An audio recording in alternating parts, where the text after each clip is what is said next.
Doctor Zahidur Rahman, যুক্তরাষ্ট্রে 5 ও 6 ফেব্রুয়ারি national prayer ব্রেকফাস্টে BNP মহাসচিব মির্জা ফখরুল ইসলাম আলমগীর ও আমির খসরু মাহমুদ চৌধুরী যাবেন।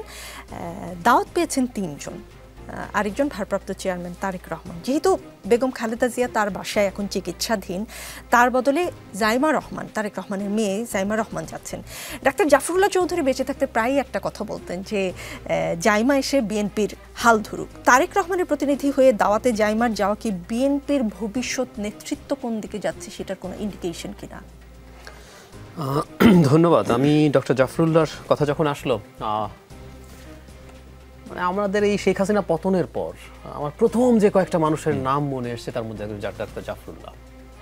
আমি এখনো কিছু মানুষের সাথে দেখা হলে আফসোস করতে শুনি যে মানুষটা দেখে যায় নাই, মানে পাগল শব্দটা ব্যবহার করি আমরা। আসলে এরকম একজন পাগল আসলে পাওয়া যাবে না। সো আমাদের খুব গভীর ট্রিবিউট এই মানুষটার প্রতি।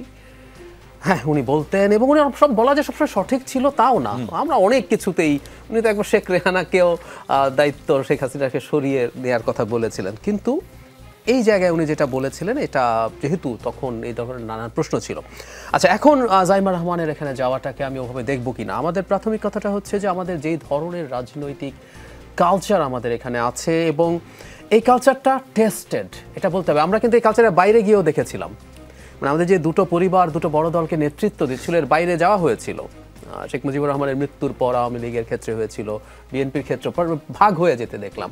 সো আমরা এটা দুই রকম করেই আমরা দেখছি যে পরিবারই এইসব ক্ষেত্রে অন্তত প্রধান দায়িত্বের জায়গাটাতে থাকে।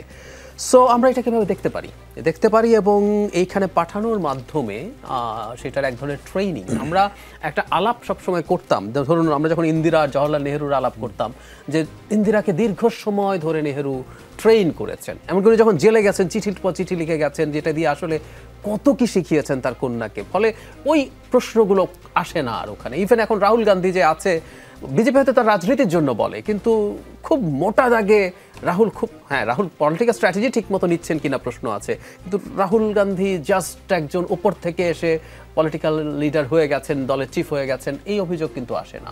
তো সুতরাং জাইমা রহমানকে এই ধরনের ভাবে প্রস্তুত করা হচ্ছে, আমরা এটা হিসেবে দেখতে পারি এবং বাংলাদেশে আরো বেশ কিছুটা সময় এই ধরনের রাজনৈতিক লেগাসি থাকবে বলে আমি মনে করি।